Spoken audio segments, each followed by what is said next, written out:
మార్చేశాడు. నాకు తెలీదు నువ్వు ఎలాంటి తప్పు చేసిన వాడు, ఎలాంటి బ్రతుకుతున్నావు. దేవుడు నిన్నే పిలుస్తున్నాడు.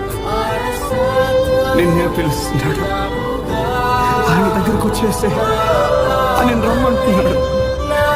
ఇక మొత్తం తానే చూసుకుంటానని చెప్తున్నాడు. ఇక వచ్చేస్తావా? నీ చరిత్రనే మార్చేస్తాడు.